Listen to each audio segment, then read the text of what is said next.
Nymphs 777 taro റീഡിംഗിലേക്ക് സ്വാഗതം. നിങ്ങൾക്കായിട്ടുള്ള divine message deep റെസ്റ്റിൻ്റെ ആവശ്യകതയാണ് ഇവിടെ കാർഡ്സ് പറയുന്നത്.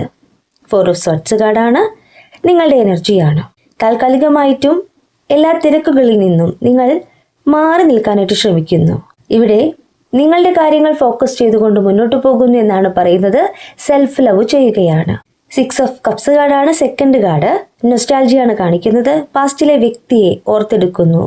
അവരുടെ എനർജി നിങ്ങളിലേക്ക് വരുന്നു എന്നാണ് പറയുന്നത്. നിങ്ങൾ നിങ്ങളെ മാത്രമായിട്ടിരുന്നിട്ടുള്ളത്, ഹാപ്പി ആയിട്ടിരുന്നിട്ടുള്ളത്, സന്തോഷമായിട്ടിരുന്നിട്ടുള്ളത്, ഒരു സമാധാനം നിങ്ങളിൽ കണ്ടെത്തിയത് ഈ ഒരു പേഴ്സണുമായിട്ടുള്ള നിമിഷത്തിലാണെന്ന് യൂണിവേഴ്സ് പറയുന്നു. അതുതന്നെയാണ് നിങ്ങൾക്ക് അവരെക്കുറിച്ചുള്ള ഓർമ്മകൾ വരുന്നതും. ഏസ് ഓഫ് പെന്റക്കിൾ നിങ്ങളിലേക്ക് പുതിയ തുടക്കത്തെയാണ് കാണിക്കുന്നത്.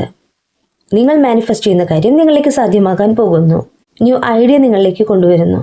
നിങ്ങളിലേക്ക് പെന്റക്കിൾ കാർഡ് പറയുന്നത് ഫിനാൻഷ്യൽ ആയിട്ടുള്ള സ്റ്റെബിലിറ്റിയും നിങ്ങൾ ആഗ്രഹിച്ച നിങ്ങളുടെ പേഴ്സണുമൊത്തുള്ള പുതിയൊരു ജീവിതവുമാണ്. പ്ലാൻ ചെയ്തിട്ടുള്ളൊരു കാര്യം ഫ്യൂച്ചറിലേക്ക് സക്സസ് ആകുന്നു, നിങ്ങളിലേക്ക് ലഭിക്കുന്നു എന്നാണ് കാർഡ്സ് പറയുന്നത്. ഇവിടെ നിങ്ങൾ അച്ചീവ് ചെയ്തുകൊണ്ടിരിക്കുകയാണ്. നിങ്ങൾ അറിയാതെ തന്നെ നിങ്ങളിലേക്കൊരു പ്രോഗ്രസ് വരുന്നുണ്ട്.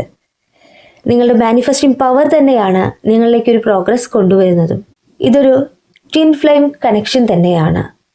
നിങ്ങളുടെ പേഴ്സണുമായിട്ടുള്ള ഈ ഒരു ബന്ധം എന്ന് പറയുന്നത് ഒരു സോൾമേറ്റ് കണക്ഷൻ ആണ് എന്ന് യൂണിവേഴ്സ് പറയുന്നു. യൂണിവേഴ്സിൽ ട്രസ്റ്റ് ചെയ്യുകയാണെങ്കിൽ നിങ്ങളുടെ ആഗ്രഹം എന്ത് തന്നെയായാലും സാധ്യമാകുമെന്ന് തന്നെയാണ് ഞാനും പറയുന്നത്.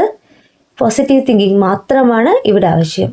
നിങ്ങൾ മാനിഫെസ്റ്റ് ചെയ്യുന്നത് പോലെ നിങ്ങളുടെ പേഴ്സണും നിങ്ങളെ മാനിഫെസ്റ്റ് ചെയ്യുന്നുണ്ട്, ആഗ്രഹിക്കുന്നുണ്ട്. അത് തന്നെയാണ് നിങ്ങളിലേക്ക് അവരെക്കുറിച്ചുള്ള ഓർമ്മകൾ ഇങ്ങനെ വരുന്നത്. എന്നെ കണ്ടുകൊണ്ടിരിക്കുന്ന വ്യൂവേഴ്സിന് യൂണിവേഴ്സിൻ്റെ ബ്ലെസ്സിങ്സ് ഉണ്ട്.